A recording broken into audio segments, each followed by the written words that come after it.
Pattikkad NSS കരയോഗത്തിന്റെ 45ാമത് വാർഷിക പൊതുയോഗവും കുടുംബസംഗമവും സംഘടിപ്പിച്ചു. Pattikkad Rohini കോംപ്ലക്സിലെ NSS ഓഫീസിലാണ് പരിപാടി സംഘടിപ്പിച്ചത്.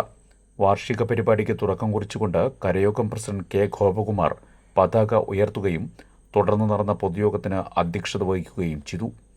Taluk NSS union president advocate A Sureshan വാർഷിക പരിപാടി ഉദ്ഘാടനം ചെയ്തു. ചടങ്ങിൽ SSLC+2 പൊതുപരീക്ഷകളിൽ വിജയിച്ച കുട്ടികൾക്ക് ക്യാഷ് അവാർഡ് ദാനവും അനുമോദനവും നടത്തി.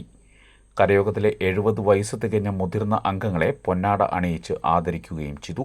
കൂടാതെ കരയോഗത്തിലെ അംഗങ്ങളിൽ വിവാഹം കഴിഞ്ഞ് 40 വർഷമായ ദമ്പതികളെ ആദരിക്കുകയും ചെയ്തു.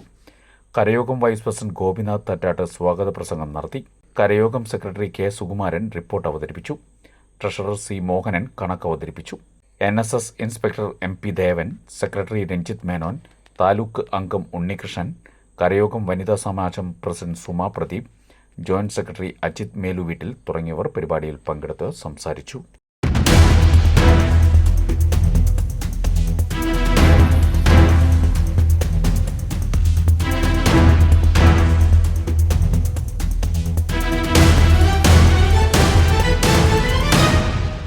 സൗകര്യം കരയോഗ ഭാരവാഹികൾ ഉണ്ടാക്കി തന്നു. അതിന് പരമാവധി സഹകരിക്കണം, വരിസംഖ്യ കൃത്യമായി കൊടുക്കണം.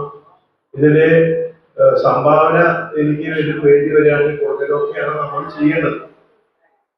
നമുക്കറിയാം, നമുക്ക് NSSന്റെ പ്രവർത്തനം എന്ന് പറഞ്ഞാൽ എല്ലാ വർഷവും വാർഷിക പൊതുയോഗം കൂടുക, മീറ്റിംഗ് കഴിഞ്ഞ് തിരിച്ചു വീട്ടിൽ പോകുക, കിടന്നുറങ്ങുക, അടുത്ത വർഷം വീണ്ടും വരിക എന്നുള്ളതല്ല.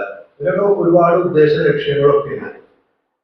മന്നത്ത ആചാര്യൻ ഈ വലിയൊരു സംഘടനയ്ക്ക് രൂപം കൊടുത്തപ്പോൾ അദ്ദേഹത്തിന്റെ അമ്മയുടെ സാന്നിധ്യത്തിൽ അമ്മ കൊളുത്തി നൽകിയ കിടാവിളക്ക് കൊണ്ടാണ് അദ്ദേഹം അന്ന് 13 പേരടങ്ങിയ NSSന്റെ അന്നത്തെ നായകന്മാരെ കൊളുത്തി ഈ സംഘടനയുടെ രൂപം ഉണ്ടാക്കിയത്.